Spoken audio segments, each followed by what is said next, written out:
All right. All right, so I'm recording. I have a cat joining me. You may hear her. She's so cute. I suffered for many, many years, not really knowing what was causing me all these problems and all this pain. I thought mental health was something that was just going to go away eventually. You just kind of grit your teeth and you don't bother anybody else with it. I was so embarrassed about feeling depressed and feeling anxious. The guy is supposed to be tough, right? That's the whole stigma with mental health in general. Like, guys shouldn't be emotional or express their feelings. People are so used to hiding their symptoms. I would kind of just push down my emotions and be like, oh no, everything's fine. I don't have to deal with anything. I'm 25 years old and I'm over here thinking that it's too late and there's no time. It was scary as heck to ask for help. I had straight A's in high school. I tried to be funny. I tried to be confident. I tried to be I've been nice. so good at being like the cookie cutter pretty girl for mental health advocacy. And it's like, it's not pretty all the time. I had no idea that what I was experiencing was something that I could have gotten help for. I am so excited to be part of this conversation, to see other young people joining in as we destigmatize mental illness as well as conversation about mental health in general. I'm still working on it, but I've gotten to a point where I realized I need to make a shift. What is a shift? A move, especially over a small distance. It's a slight change in position, direction, or tendency. It can be a small step, and it can have a big impact. What does it look like, or sound like, or feel like for you to start a shift? Hello, shifters. Hey, shifters. What's up, LA? Hey, Los Angeles. Let's rally. Let's rally. What if it starts with a conversation?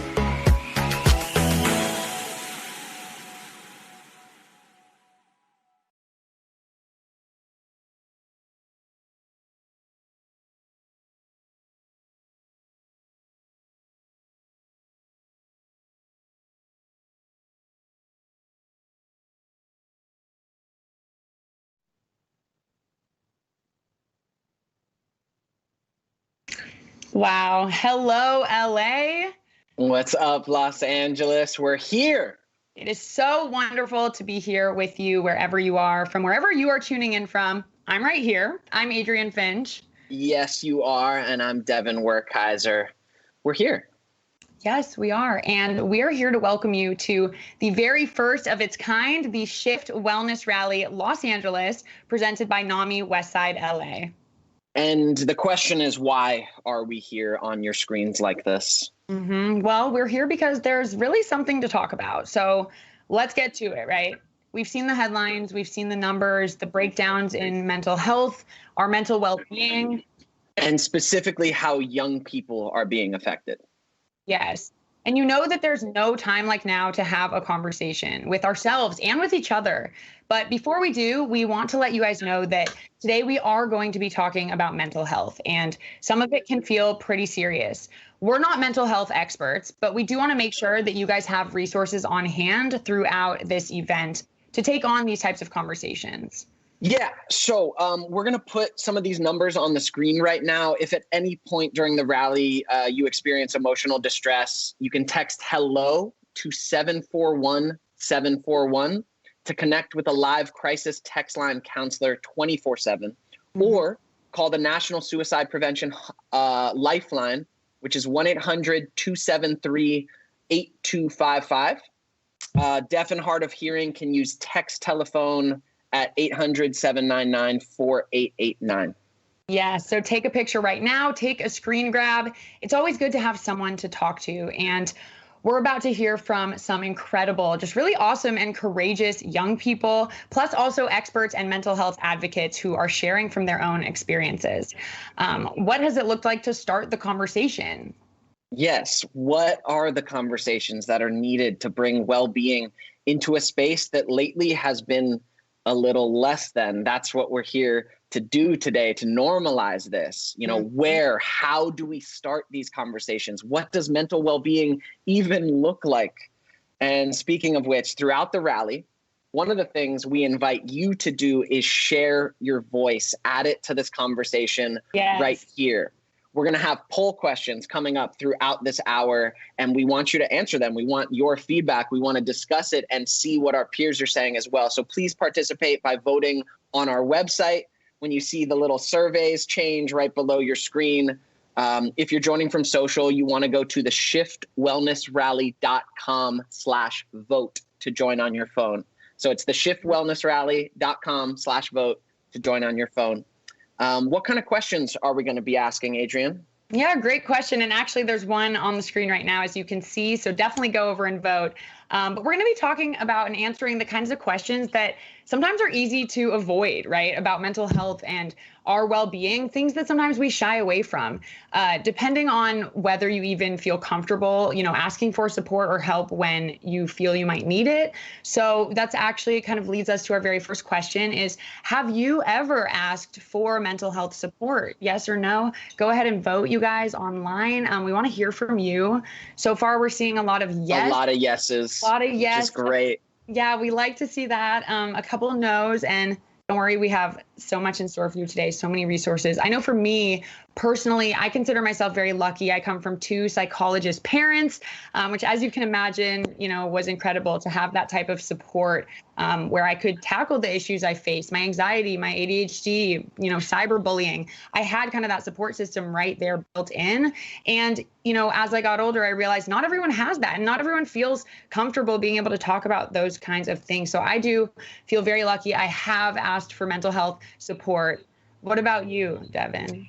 Yeah, I mean, life is a lot, right? And I played someone giving survival advice for middle school, but as we grow up, life just gets so much more complex. And even I found, like, even with great tools for mental health, it's still hard to pin it down. It's still hard to know when to ask for help, how to ask, like, how much do I take on myself? How much do I open up to others? It's it's hard to navigate, and that's what we're here to talk about. It is. The ways it can be tricky and the ways to kind of smooth that out.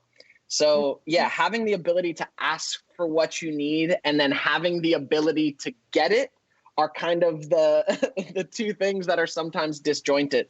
But it's really what can make a difference. So I want to ask you guys, maybe if you haven't asked for help, have you still felt, I'm asking you guys at home, have you still felt that you needed it? Have you ever felt like, I can't handle my mind on my own? Have you ever felt you needed help from outside of you? Yeah, and we saw a lot of you did say, no, you haven't asked for help. So have you felt you needed it? And I personally have needed it, and I have needed help, and I have asked for help. But we want to see, because like Devin said, it's really important to not only be able to identify, hey, I think I need some help, but also actually asking for it. It's tough. So have you guys ever felt you needed help? Go ahead. Yeah, we just put that question up on the screen. Mm-hmm. Some yeses coming in. I've definitely asked at different times, and it's different who I ask. There have been times where I needed to go to a professional therapist, and that was the way I asked for help. Sometimes it was just reaching out to a family member and saying, like, hey, I'm struggling right now, and I just need someone.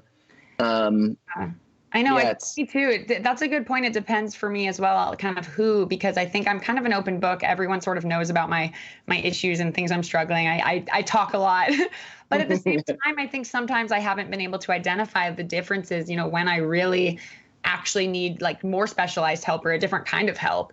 And I feel like, it's been kind of hard to navigate that. And it looks like from you guys, a lot of people see this is why, the shift and everything, mental health awareness is just so important. Like, look at how many of you have said, yes, you have felt like you've needed help. 93%. I mean, that's major. Mental health affects everyone. Yeah. And recognizing when you need help. I think we grow up becoming self-reliant. We say, like, no, I'll handle it. Mm-hmm. I can do this. I can do this myself. I don't need help. I got it. And it's good to recognize at a certain point when, like, it's time to open it up and ask.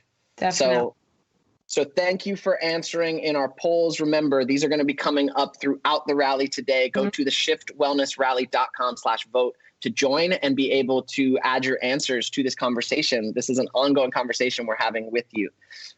So if you felt like you could use some extra support, you are definitely not alone in that. And we're glad you're here because we know of at least one place to start here in Los Angeles.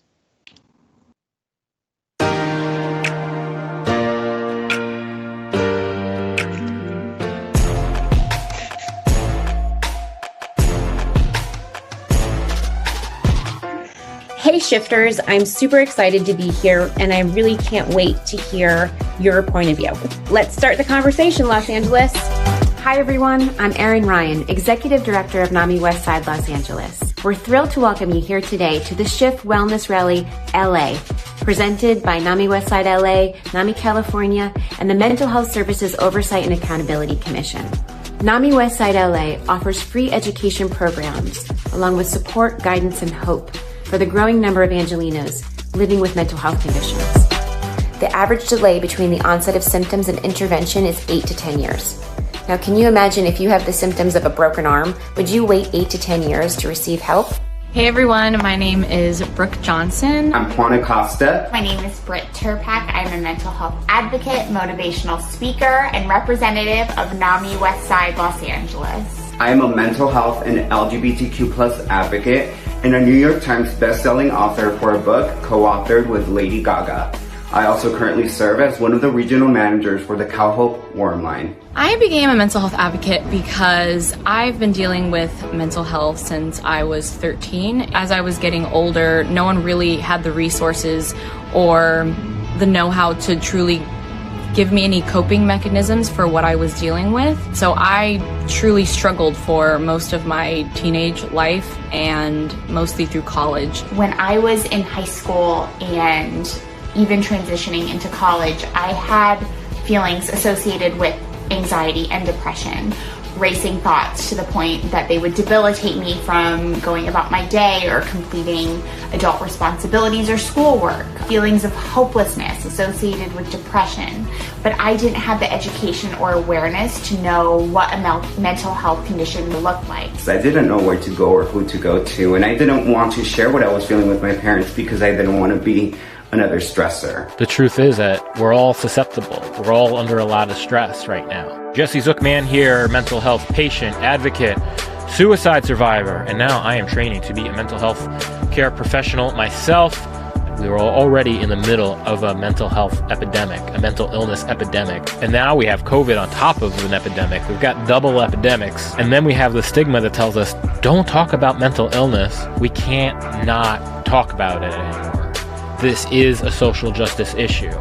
Talking about it will save lives, and now is the time. What stressors are currently impacting students' mental and emotional health? What's the biggest stressor? Like, it is school, it is family, it is, friend issues and all those kind of things, but it's now like worsened through being stuck at home. These social injustices, the police killing, a lot of race-based trauma, the impact of COVID on mostly our communities of color, for families who have been drastically impacted financially, worrying about food on the table. I think that's been a reality for some of our students. I also feel like a lot of students are struggling because they don't know that the school gives free therapy, or they don't know that they have the resources. For me personally, my anxiety increased a lot, and a lot of people have worries about going back, but they don't know that there's these free resources that they can find. There were already some concerns about youth mental health because of schools being closed. And so there was a big kind of rallying cry of open the schools immediately because it's affecting all of our kids' mental health. A rushed reopening is also very stressful. I guess the age stigma was something that I experienced. I started to try to get help for anxiety and depression when I was in 7th grade, and it was something that I knew that I needed, but the people around me were not listening. They thought I was too young to having these problems, to being knowledgeable that I needed help. I was not able to get help until I was in high school. People assume that they're being dramatic, or people express they're struggling in different ways. Mental health is just stereotyped into a certain box of what it looks like, but There's just such a wide variety. It's different for everybody. Mental health looks like this.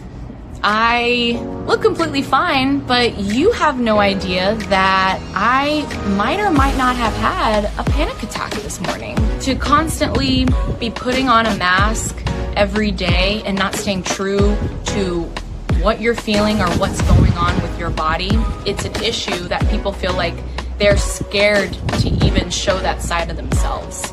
At first, I was uncomfortable and scared to share it. We live in an age of technology where, everything has to be so perfect. Everybody just believes that social media is the way of showing that you are succeeding or that you have to look a certain way. I think it's made this a stigma of having to be perfect, when at the end of the day, it's harming our mentals because we're not accepting ourselves. Everyone's journey is different with their mental health. I think the feelings of being alone, being scared, feeling lonely, not knowing what the future holds, feeling desperate, feeling not good enough, feeling overwhelmed. I think all those feelings are commonalities between everyone. Hey everyone, my name is Kelly Davis with Mental Health America, here to share a quick tip about dealing with stress. So if you can imagine, this is your brain. This part right here, your prefrontal cortex, also known as your rational or thinking brain, helps you make decisions about what to do and what to do next. This part right here, if you can imagine, is your amygdala. And your amygdala is what in your brain releases stress hormones when you're freaked out. So when something stressful happens, your brain goes like this, and you flip your lid. What happens next is that if you can just remember that this part of your brain is trying to help you out by making you more alert to what's going on, you can slowly take enough breaths to where you can bring your thinking brain back home with you. What's up, guys? My name is Ryder Davis. I'm a 21-year-old sophomore, and I'm also a mental health advocate with NAMI West Los Angeles. I'm a presenter as part of the Ending the Silence program.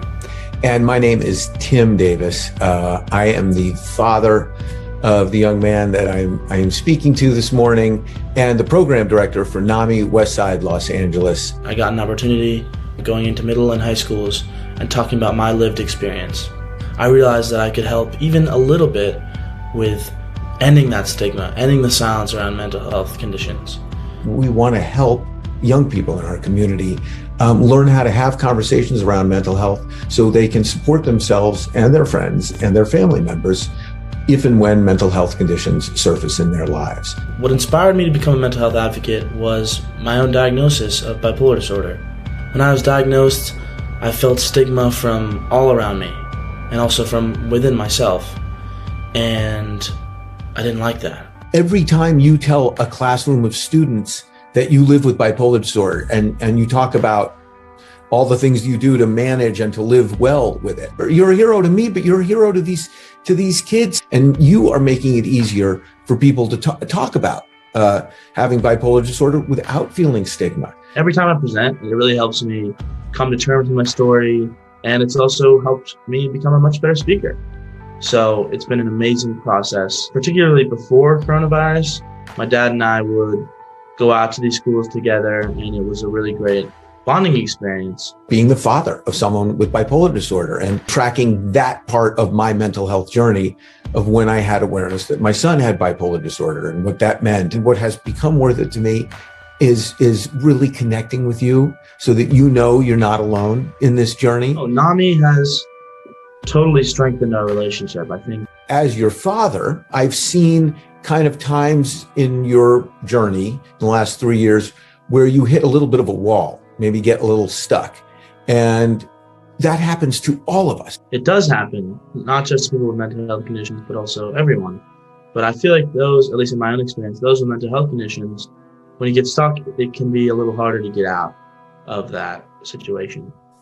And for me, stuck means isolating, not doing the things that I usually want to do. Eating badly also is a definite marker of being stuck. Generally, just bad habits tend to rise up. And I feel like the best way to get unstuck is by talking to someone whose opinion you value and who you can sort of lean on. The first time I asked a friend, I kind of asked them what they went through. So I was going through a lot of anxiety, and my symptoms with anxiety is I don't really eat much. I have like an anxious stomach, like butterflies in my stomach that make me kind of feel sick most of the day. But the fact that I acknowledged it after 6 years of feeling this every day of my life validated myself. Just being able to own where you are and accept where you are, it makes a big difference. In the past, I would just blame myself for feeling bad, and then I would get stuck in that emotion. I would get stuck in the experience. I would try to will myself out of depression, which would make the depression stuck. So I found that doesn't work. And the more that I can accept, the more that I can be with, even the bad days, just the more progress I make and just the easier life is.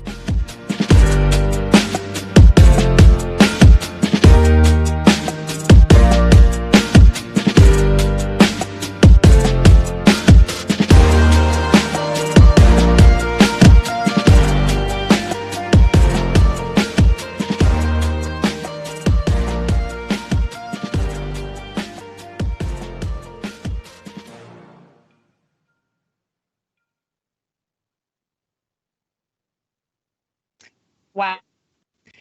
We just heard from just so much there from some really courageous starters of conversation. You guys are seriously my heroes. And what young people are dealing with overall, I mean, there's a lot going on. So what did you guys say your biggest stressors are between? Yeah, let's see that poll. School, family, friends, COVID, social media, safety. Let's see. Okay, yeah. Family, safety.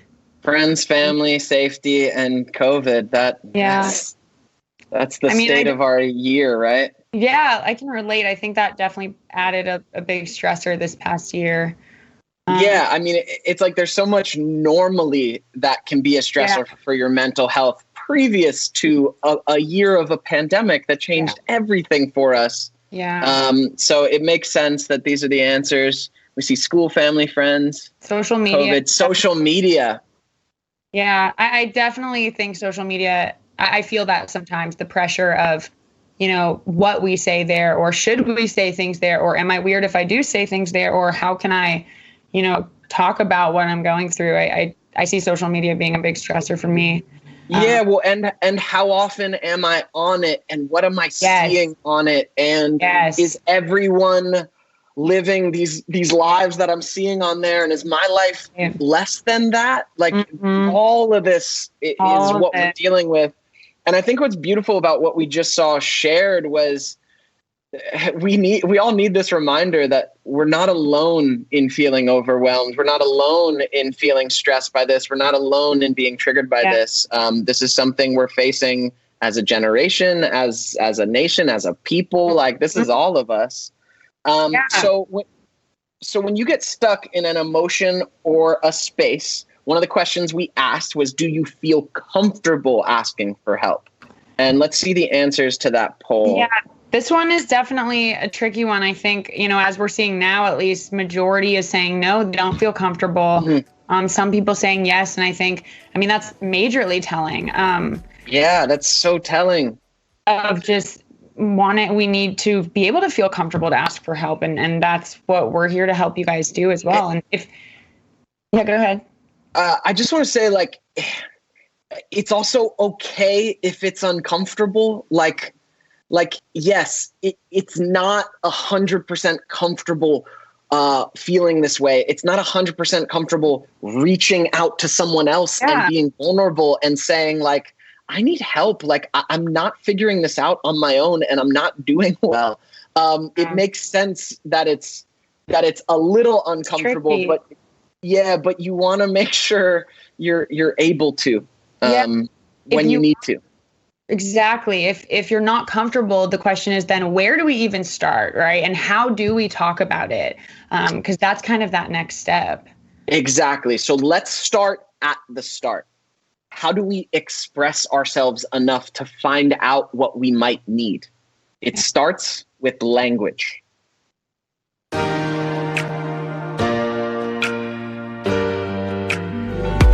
So you know all those feels you tend to feel?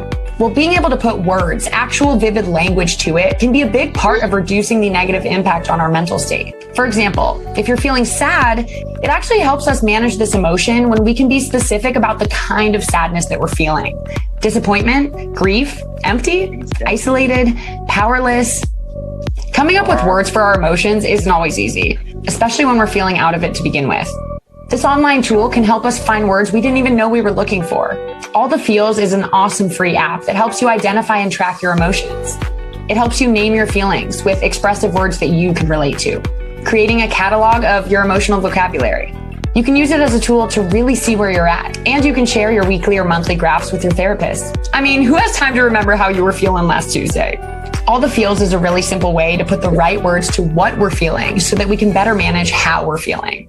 So, people ask me all the time, what are some things I can do for my mental health? And I am here to tell you that self-care really works. Self-care is not just bubble baths, sunshine, and rainbows. Although sunshine really can make an impact. Things you can do on your own. Number one, get some sleep. Your body needs sleep. Your brain needs sleep to make those brain chemicals. We process emotions in our dreams. So making sleep an absolute priority is a big deal. It can take a little bit of discipline. I struggle with it too. The other thing that can give you brain chemicals that you need to maintain mental health is a nutritious diet.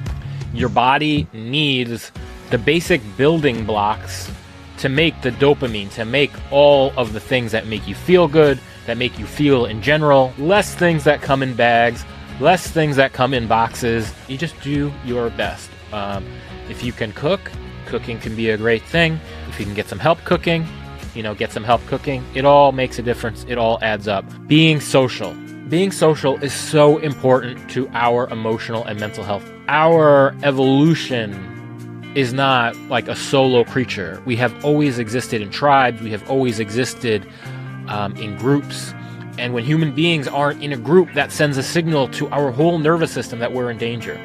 So in order for us to feel safe, supported, for us to feel like we can let our guard down, which is so important to mental health, healing, and emotional healing, and healing trauma, is finding that community. That maybe is a spiritual community, maybe it's your synagogue, maybe it's your church, maybe it's your mosque, maybe it's a sports group.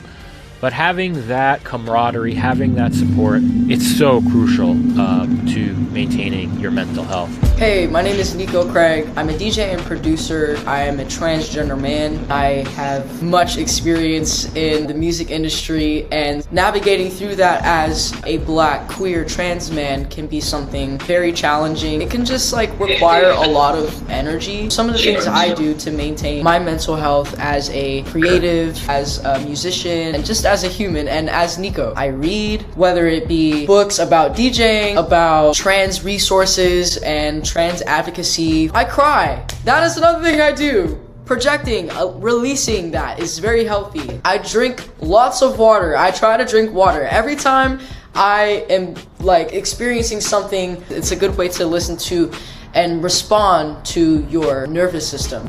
Hi, I'm Brenda Sorez-Zuniga. I'm a comedian, I'm a mindfulness coach, mental health motivational keynote speaker, singer, dancer, pianist, and I have ADHD.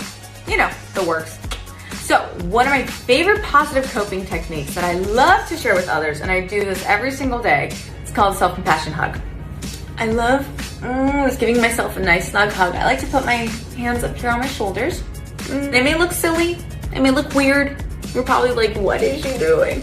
But trust me, it works, and I'll explain why. This activates the mammalian care system. So this takes us back to when we were first born and being held. The message that we're sending to our brain is that we are safe and we are comforted. And our brain doesn't know the difference, it just knows we are being held.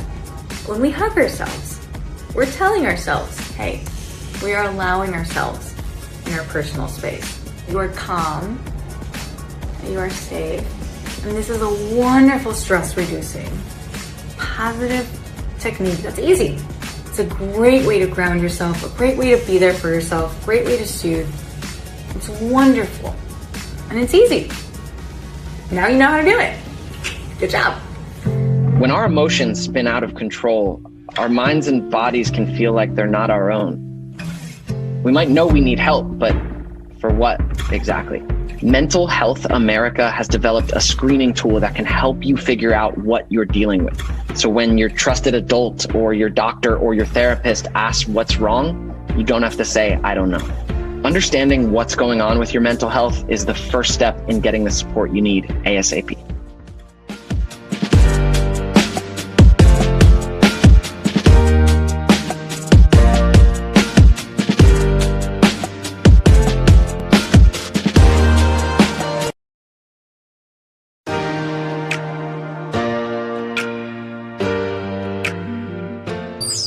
My name is Nikki Lynette.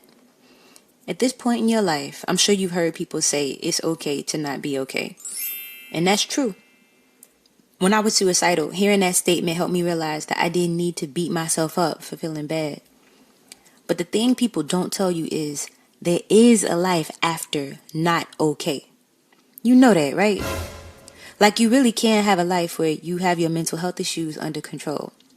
And yeah, it might suck to feel depressed or feel anxious or feel helpless sometimes. But it ain't nothing to feel shame about. Having depression is literally more common than having diabetes or asthma. Do you think it's okay to judge folks for having that? No? Then why judge yourself for being depressed? And think about it. What if our traits that we are the most uncomfortable with actually contribute to who we are? What if they make us a little more sensitive and humble and compassionate than others?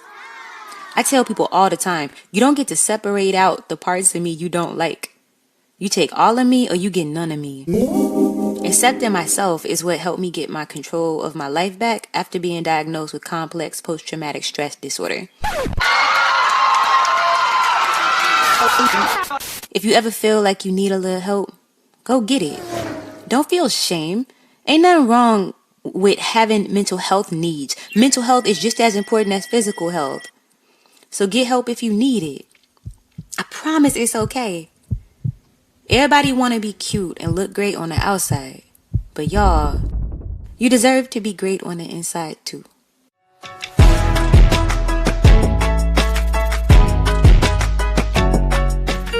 Becoming a mother really motivated me to get involved with the mental health conversation. And I really wanted to change that for my two daughters and the next generation, to really shift the conversation and to let them know that it's okay to talk about your mental health. It's okay to not be okay. It's okay to help a friend. It's okay to have these difficult conversations because you're not alone. I know that I'm privileged to be surrounded, and a lot of my friends are really educated about mental health or really passionate about the issue, but that's really because students are in a classroom setting, and that kind of shyness and secrecy comes from oftentimes feeling like they have to hide it from their own families. My parents don't really understand what that is. Like, I have to explain it to them. It's kind of seen as something that's not really real or something that's not as important.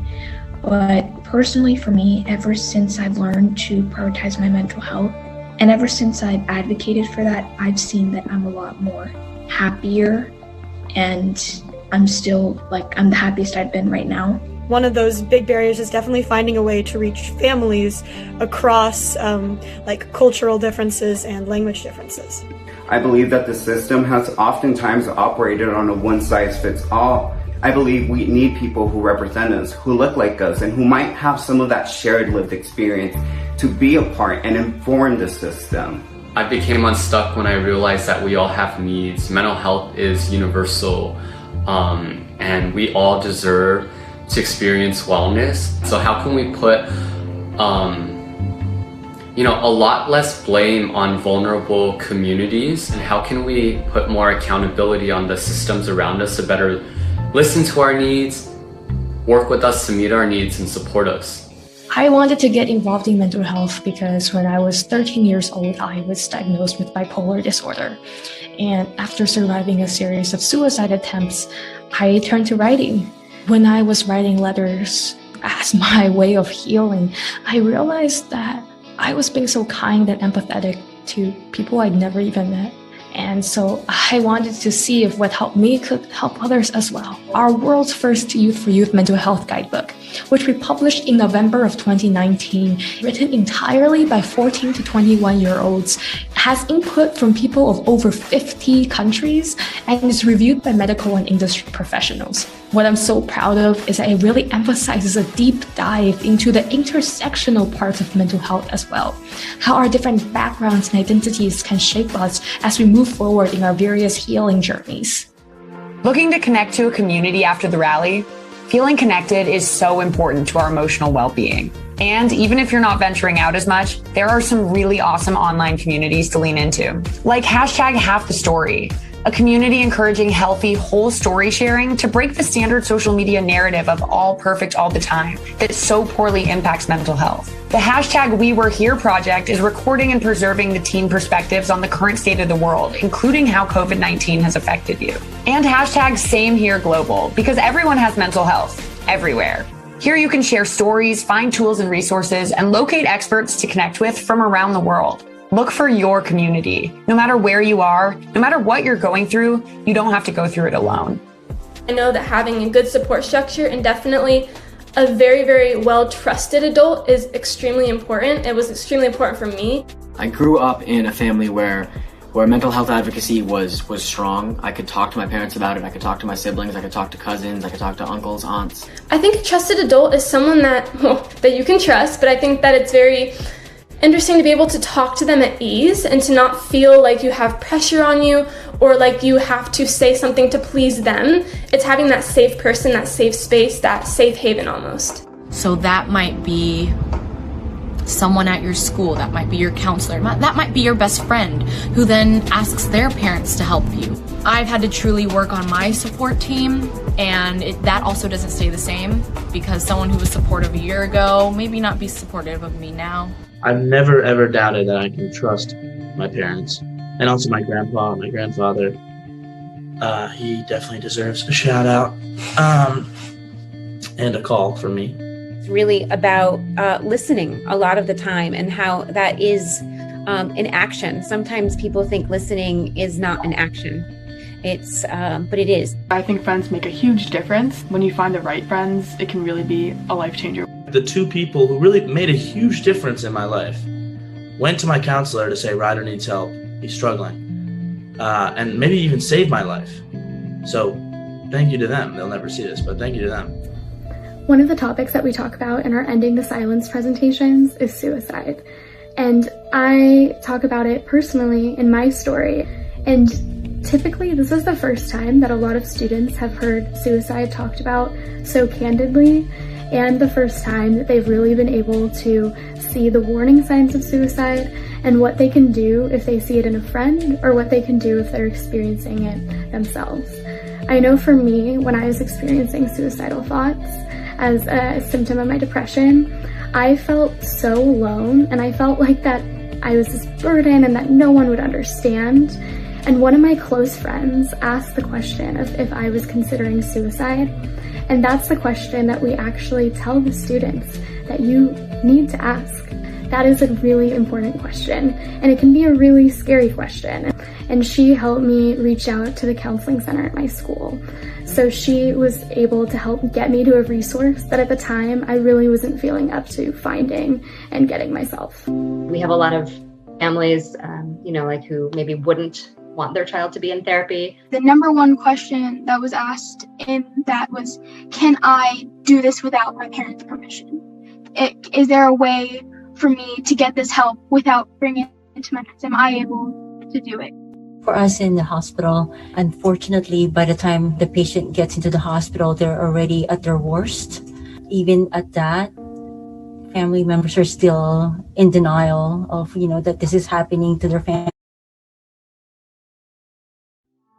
Depending on the age, until you're 18, right? Like you're not even adult, so you're relying heavily on your parents. So that's where it's kind of tough. The response by my parents, it ingrained in me to never open up about those feelings or share them or talk about them when you'd feel depressed or down. And so ever since then, I never quite knew how to talk about it or open up about it. I traveled to 30 countries in 30 days, ending on was to raise awareness about children's mental health. And it was through that experience that I discovered that this was going to be a lifelong pursuit to have an impact in the mental health space, specifically children's mental health. I feel like we can kind of resolve a lot of global issues, right? If people's mental health were to be taken care of at a young age. Sometimes when we're at our lowest is when life chooses to challenge us the most. And if you live with depression or bipolar, well, those challenges can be isolating and sometimes feel never ending. With our new podcast, I'm Living Proof, a letter to my younger self, you may discover that you're not alone. Join us as we listen to young adults living with depression or bipolar detail their first brush with a mood disorder and a letter written and read to their younger selves. In each letter, we explore their journey, learn how they face the challenges of living with a mood disorder, and find out what makes them living proof.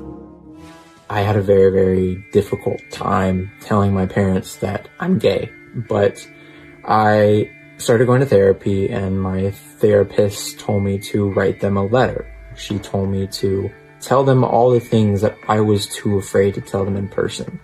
And it opened up the conversation between my parents and myself to really talk about what was going on. Ever since then, I have been closer to my parents than I ever have been before. And hey, if you need someone to talk to, check out this list of NAMI warm lines. You've heard of hotlines. They're typically for when you're in crisis. Warm lines are for times when you just need someone to talk to. The warm lines on NAMI's list are free and confidential. They're staffed by peer counselors who have their own lived experiences around mental health conditions themselves, so not trained therapists. Mental health care can be expensive, but there are places to look to find free or low-cost services and support. NAMI Westside LA has a full list of mental health resources in Los Angeles. The Social Work License Map has a list of 60 mental health resources that you can access anywhere in the US.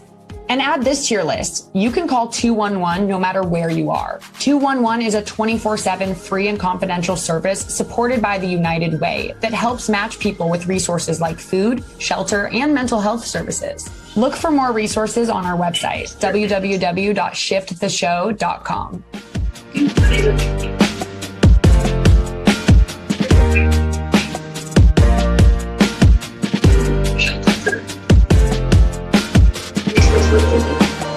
Wow.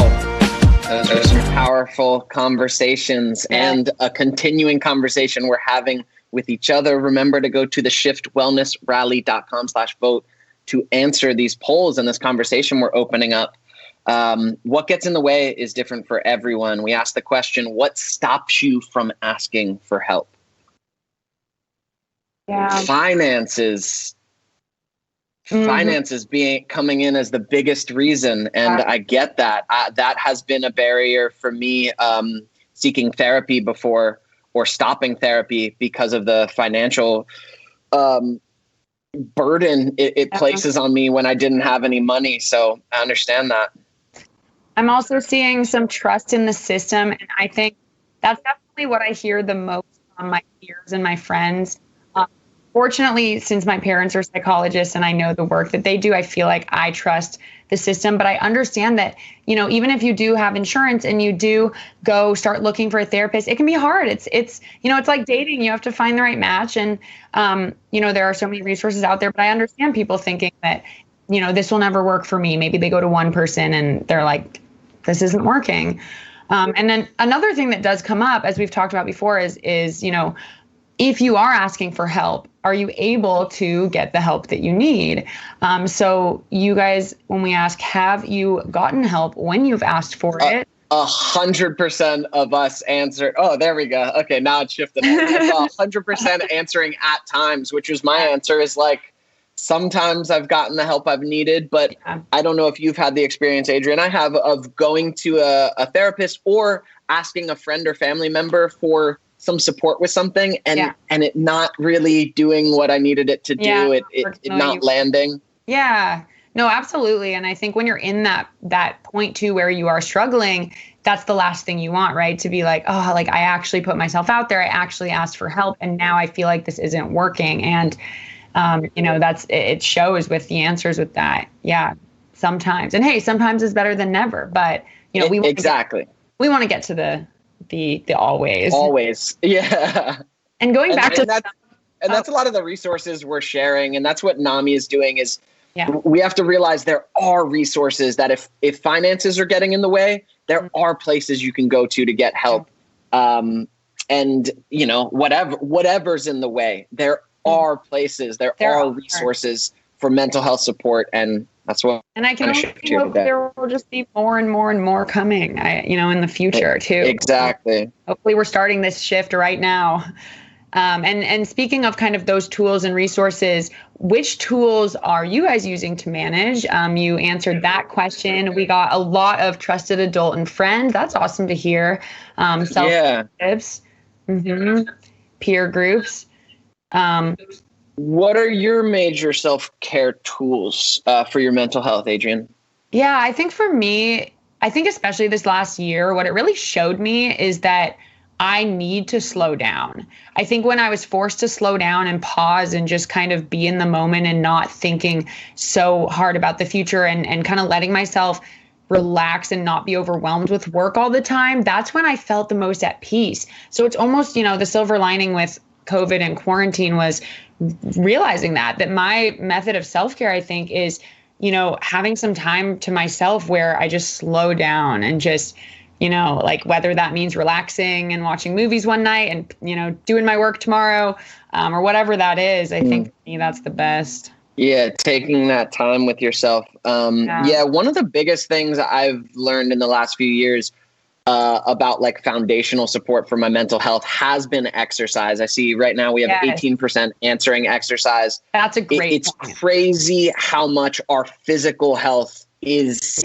influencing our mental health as well. So that's just foundational. That's just maintenance. No, that's a great point. And even just a little bit, we were talking earlier, 5 minutes a day, if you do some jumping jacks, get that blood pumping. I definitely agree with you, Devin. Exercise has made a huge difference as well. Yeah. And then I love that so many people have, and I guess I agree, trusted adults and trusted friends, trusted people in your life, because that makes it okay to talk to them about maybe these things you're holding in or these things you're struggling with. Yeah, feeling that's someone. That's awesome. Good to hear. Yeah. So thank you guys for continuing this conversation with us. What works for one of us can be really different for another, which it helps to be mindful of. Yes.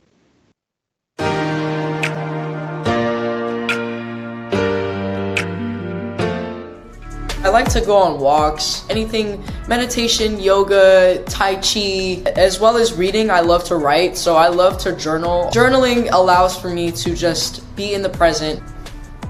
This is my journal. It has an It Gets Better sticker on it. Shout out to the It Gets Better project. This is my form of projecting. I also meditate, which is a no-brainer, no pun intended. Wellness requires stillness. I feel like stillness is really important because when you practice stillness, you're able to become aware of where your pain is, and that can help you realize where you need to do work in so that you can heal and grow and evolve as a person. Being mindful is about being metacognitive about how you interact with yourself, and by extension, how that translates into your interactions with the outer world, like your family, your friends, or your responsibilities like school, work, or more. To be metacognitive simply means thinking about your own thinking about your actions, or thinking about yourself as an individual. Mindfulness is significant because taking time to sit with yourself and reflect on how you are mentally can be refreshing. It allows yourself to pause from the multitude of things your mental state may be experiencing. We have a countless, never-ending stream of thoughts flowing in and out of our brains, which can result in overwhelm, confusion, and then irritation. So being mindful is a way to comprehend or react to these thoughts in a more proactive and positive manner. It can be something simple, like looking up guided meditations online. Body scans or breath exercises can be beneficial in terms of allowing your brain to calmly be metacognitive, because our brains function best when they're in stress-free environments. All of this has the potential to help you define your day on your own terms.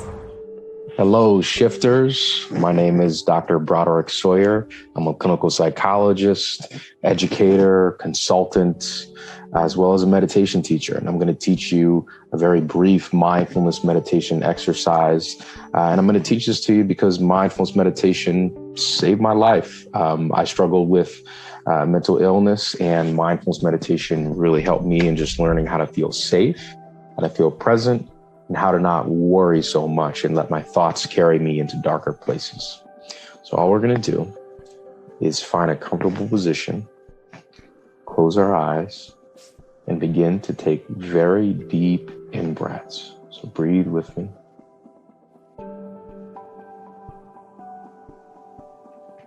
All the way in, and then a nice full release of the out breath. Now we're going to keep breathing in this way. So we're going to breathe all the way in.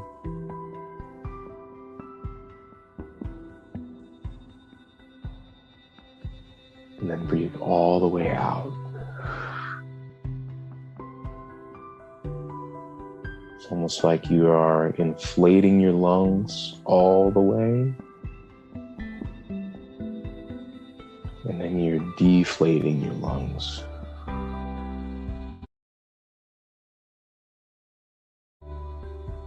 And then breathe in, and on the neck, you to push all of the air out of your lungs, and also try to relax your shoulders a little bit on the out breath. Relax your jaw muscles. Maybe your eyebrows are crunched, relax those. Relax your body. And when we breathe out, when we exhale, we're releasing all tension. We're breathing all the way in.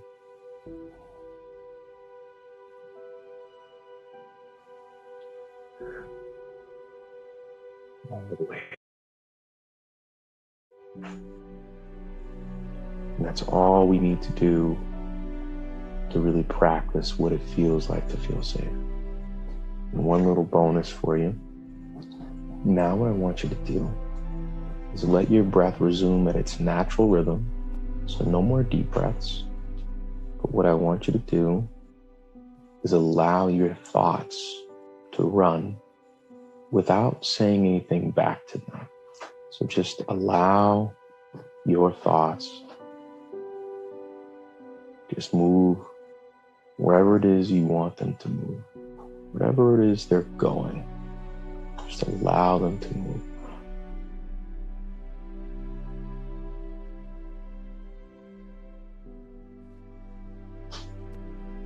It's not important what they're saying.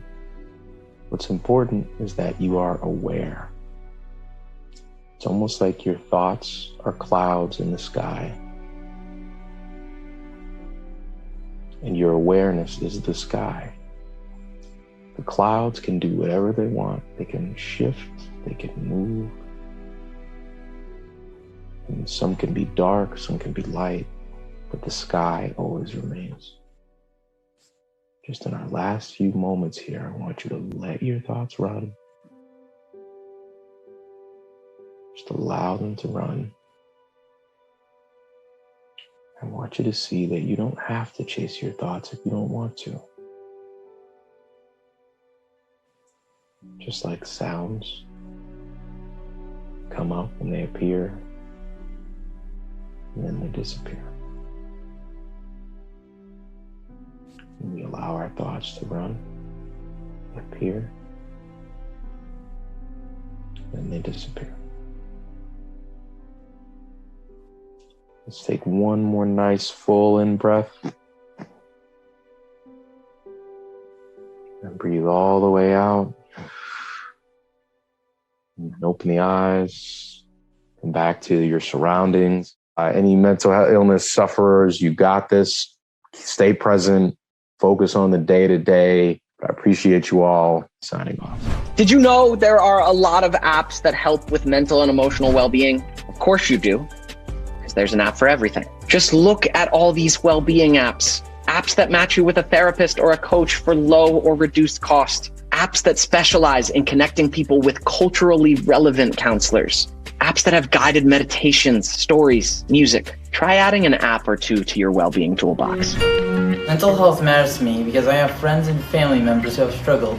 My mental health has been affected by the global pandemic because isolation is hard on all of us. I'd like to shout out my English teacher, Miss Rosenthal, for sharing her own struggles with my class.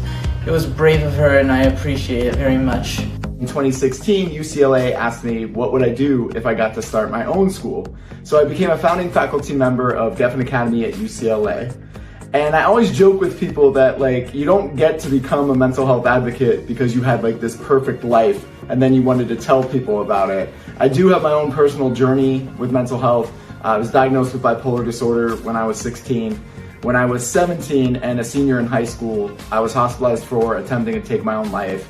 And at the time, I wasn't on anyone's radar. I was president of my class, a varsity basketball player, like had this huge external life that everybody saw and an internal life that was completely different. The program that we have at Deaf Academy at UCLA is a wellness class for all of our students in grades 6 through 12, where they learn about their mental health the same way they would learn about their physical health. And you can't really talk about mental health if you're not talking about the systems that make people's mental health harder. So we do anti-racism education, we talk about identity, and we talk about all the things that can impact a young person's life. In high school, everyone is searching for their own identity. So to have lessons geared towards helping students do that and how to do it safely is great. My growing self-awareness with regard to my mental health has helped me during stressful situations and preventing burnout because I know my own limits and know how to take care of myself. I know that I can use coping mechanisms to relax. I can use mindfulness to put things into perspective. I can use good stress to be productive. To have a class that focuses on behaviors that really shape our teenage years, these are also concepts and ideas that will be with us for the rest of our lives. If you are a student who's really devoted to wellness, you may start balancing your life better with stress. You may start getting better sleep. You might start understanding your identity. There's a shift that happens going from having a stressful class or like having a test to next block. But you shift into like the wellness space where you can be open, you have mindfulness in the beginning. It is also the one period in the week where I feel like I can relax and take a step back from the stressors that schools bring. Bring, bring, bring, bring, bring, bring, bring. Hello? Oh, it's anxiety calling. I thought you went away. Oh, and you're here to tell me that I have so much to worry about? That there's doom ahead? Well, you know what? I don't have time for you today. So peace. Hi there. Start here and go up. Sometimes when I'm feeling stressed or I can feel my heart beating a little bit more or I'm feeling tense and I know that I need to take a break, I do something that my 5-year-old daughter in kindergarten taught me, starfish breathing. And it's just a series of 5 breaths. So you start from the bottom and you go up. And it's just deep breaths and it just gives you 5 seconds of pause to reset. Thanks. I know I'm feeling a little better.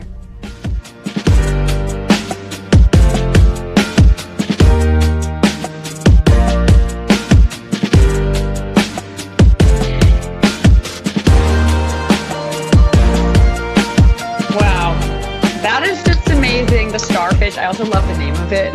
And I actually too. I love whoever that kindergarten teacher is that's teaching that, because honestly, it's teaching you to slow down. And what a simple way to access it through your hand is take 5 deep breaths. This is fantastic. I need that in my life because I don't ever breathe. I just talk.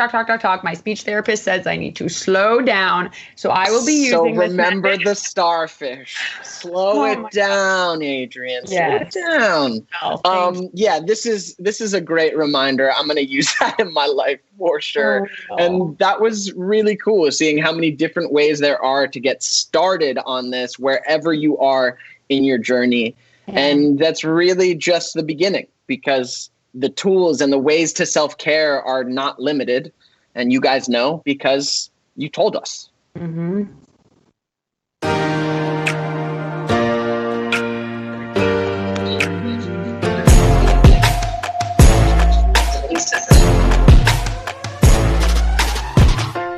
When I became an adult, I realized that I really needed to start prioritizing my mental health so that I can be a fun person for myself. I started going to therapy. and it was the best decision I made. Cognitive behavioral therapy has been interesting for me because I've actually been doing it since I was in 6th grade, dealing with anxiety and different issues. The practices and mental tools that have helped me, I read and I watch things that are going to motivate me and feel good. I go on walks, I take a breather outside, and I get that vitamin D. Biggest tool for me is working out. I cannot explain how much working out makes a difference. I love roller skating, playing with my dog Lana. Sometimes self-care is sleeping in. If I text my friend and I'm like, just starting a conversation about anything, about their day, about their life, or the weather, just anything to get me out of my head, it's so helpful. My family and friends help me get past my mental health struggles whenever I have them. One of the coping mechanisms that I use today is that a fact or a feeling?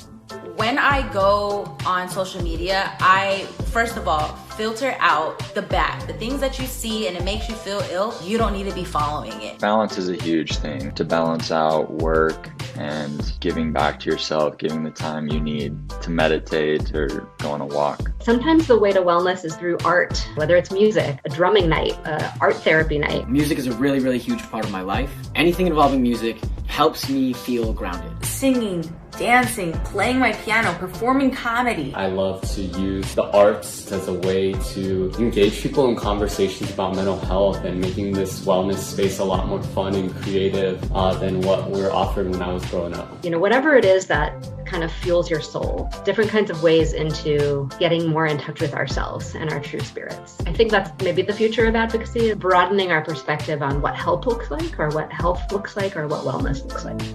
Hey LA, I'm excited to rally with you. Hi, I'm Asal. I am a coach and I am someone who is committed to inspiring you and others from all parts of the world to practice gratitude with me. Why gratitude? Studies have shown that practicing gratitude reduces anxiety. It helps you have a more positive mindset. It increases your self-esteem. It improves your sleep. It improves your connection with other people and your overall outlook on life. What you can expect from taking gratitude on as a first-timer is, there's a lot of things actually. You might get stuck and nothing may come to mind, and that's okay. You may experience some euphoria, like, wow, I didn't think about this point and I am really grateful. You may experience human connection. You may experience just being in a state of gratitude. It's this happy-go-lucky feeling inside where you're at peace, regardless of what's going on the outside of your life. Some of you may have never done this before, and that's totally okay. Some of you might be asking me, well, what does gratitude even mean? Gratitude means thinking about what it is in your life that you are grateful for, that you're thankful for, when you give thanks to a person or things or even for yourself. Now, practicing gratitude, there's no right or wrong way of doing it. Remember, you can practice in the morning, you can practice in the afternoon, or you can practice at night. It doesn't matter how long you practice. It could be short as 30 seconds or as long as 10 minutes, whatever feels right for you. Now, before we get into this practice, I think it's best to get centered, to get grounded. And we're gonna do that by taking a couple of deep breaths. So let's inhale through our nose and exhale through your mouth. Inhale through your nose and exhale through your mouth. Now, for the next few moments, I want you to think about and possibly write, what are you grateful for about what's in your life and in this moment? Every day, I like to write down 5 gratitudes. Today, I'm grateful for my girlfriend, Anya, sleeping well last night, because sometimes I am an insomniac. And I'm grateful for my family's health. Even though I miss them so much in Canada, they're healthy and well. I'm grateful for all the friends in my life that keep me happy and support me. And I'm grateful for food, because I love to eat food. Those are my gratitudes. What about you?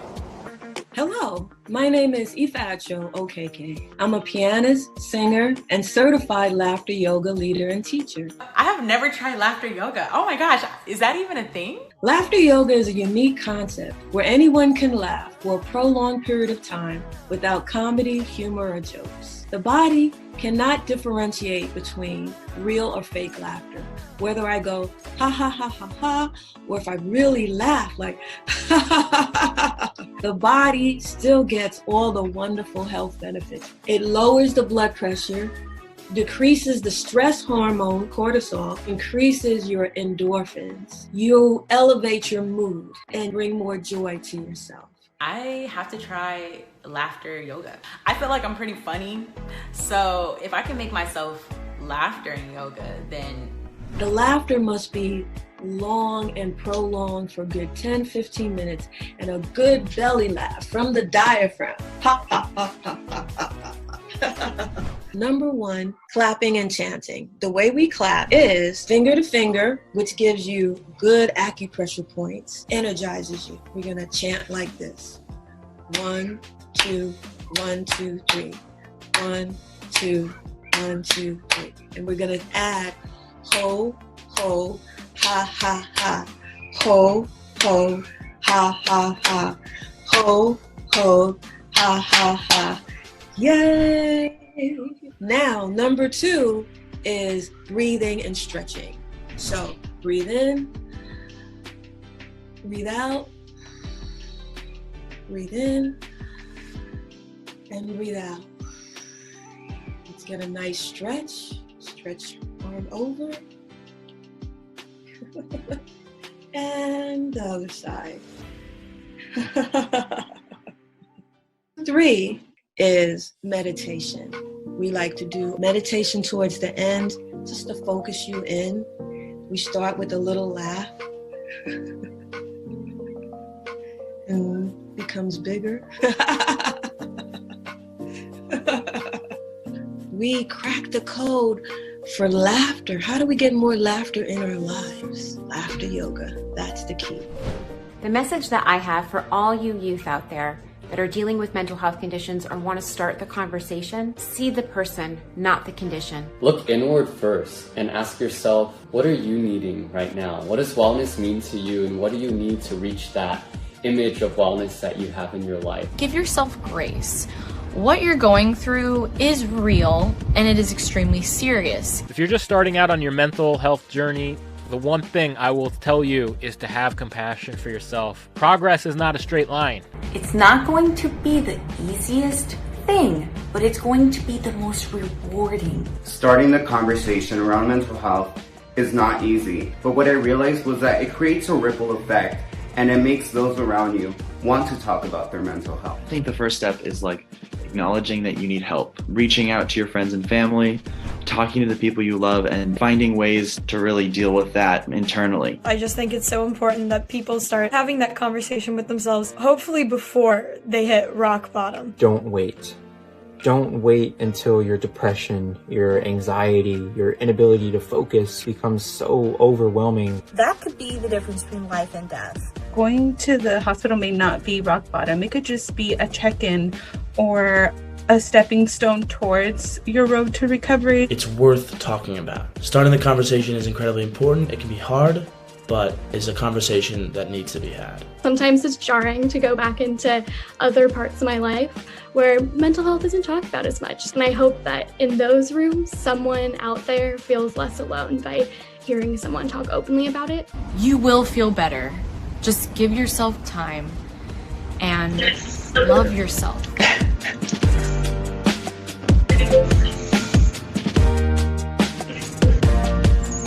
Yes. All right. I know I feel a shift today, and I've definitely learned some things hearing from all these incredible people sharing with us. What did you get out of it, Adrienne? I mean, me too. Just hearing everyone's stories was incredible. And honestly, I personally like the self-hug. It's a good one. Self-hug's great. I mean, listen, I know we're talking about serious things, but I use humor to process my emotions. And there's a great thing about the self-hug is it's from behind. You know what I'm saying? It looks like... We know what you're saying, Devin. Okay. All right. Yes. But that was a great reminder. I love the starfish breath as just like a pause.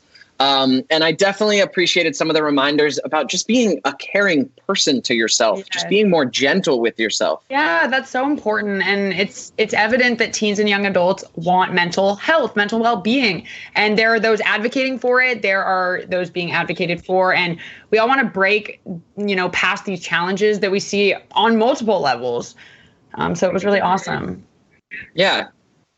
Let's check in with the shift that we hope occurred today. Yes. Let's see. Which approach will you be trying next? I see up on the screen. Self-care tips. That went up from our first ask of what people are using. It's true. Free Yeah. resources. Love that. Exercise and mindfulness. Yes, guys, that is foundational steps to your well-being. They Peer took groups. your advice. All right. Cool. Yeah, this is great. And apps. Some of those apps sounded amazing. The one about language, I think, is so important because it's hard to navigate this. It's hard to label it. Sometimes you don't know what you're feeling. And I'm definitely going to try out that app that helps you create a vocabulary for your emotions. I was thinking that it's so cool that there really are like apps for everything and that we can access things from our phones. Really love that. I'm definitely going to try that. It looks like they took your exercise advice, Devin, too. Yes. Exercise and mindfulness. It's a great foundational tools, man. I think the most important thing to remember too is just like supporting our mental health really can start with a small step, right? It's not, you don't have to, my favorite quote that I always like to use is you don't have to see the whole staircase to take the first step. So it really can just start with a small step, and everyone's steps look different. So you can try different things out. I love that. Everybody's path, right? From your first step to your 50th step. Yeah. Everybody's individual journey looks different, but what's important is that you're on it, that you're taking those steps into caring for yourself, into taking care of yourself, into growing, into integrating yourself. So be sure to journey over to our partner resource page to connect with some of the tools and programs that we featured today. Mm-hmm. You can also take steps to get involved for yourself with NAMI Westside LA's month-long events for Mental Health Awareness Month. You can learn all about that on our site or at namila.org. Yes, including events with artist X Ari, who we heard from a few times in the show, who's incredible. Those events are going to be really fun. Yes, X Ari, put this on your calendar. She and the good people at NAMI Westside LA will also be part of MTV's inaugural Mental Health Action Day on May 20th, which we can all take part of as a global community, which is awesome. That's right. And there are dates all through the month and beyond where you can use your voice from Capitol Hill to the classroom. Oh, yeah. And for a treat to yourself, visit us for a few special well-being product offers for shifters like you and me from some of our sponsors. Yes, this has been fantastic. We've heard from great people. We've opened up this conversation with ourselves. I think that's the most important thing, is normalizing conversations like this around taking care of ourselves and each other. So we're sending a big thank you to NAMI Westside LA, the NAMI family, the Mental Health Services Oversight Accountability Commission, and all the presenters and partner organizations. To all of you who submitted and shared your voice here, thank you. Yeah, thank you so much. Even with the anonymous polls, like, thank you for being brave and sharing with us your journey. It's really awesome. And also you can join NAMI's listening session, which is immediately following the show here. You'll see the link to join below. Thank you so much for joining us. Thank you for starting this conversation with us and rallying around your mental health and the mental health of those around you. It's so important. Thank you so much. Be sure to join us for another wellness rally in Chicago on May 15th. And until then, you guys, stay safe and stay shifted. Keep shifting, babies. Yes. Yay. Thank you guys so much. The future of mental health advocacy is in very good hands with these students today. I can feel all of the mental health advocates on this call who are so willing to have this conversation and normalize mental health. If we just keep the conversation going, we'll be able to keep that momentum. There are so many resources waiting for you, like peer support groups offered by NAMI. Online therapy, getting online prescriptions, being able to talk to your doctor online. Building collective vision with your fellow community members to think of ways that you can achieve wellness together. I hope this reminds young people of how important their voices are. That you can have a life worth living, that you deserve, that you can be in your family, contribute to the people you love, and just be out in the world and make a difference in the world. And that's a beautiful thing. We all have a unique perspective and a story to tell. Be a voice that defines wellness and and pushes and advocates for our needs in the community. Because at the end of the day, like RuPaul says, you can't expect anyone to love you unless you love yourself first. I'm so proud of you. So proud of you. I love you. You are heard. You are acknowledged. This is me starting the conversation, stopping the stigma, and feeling the shift.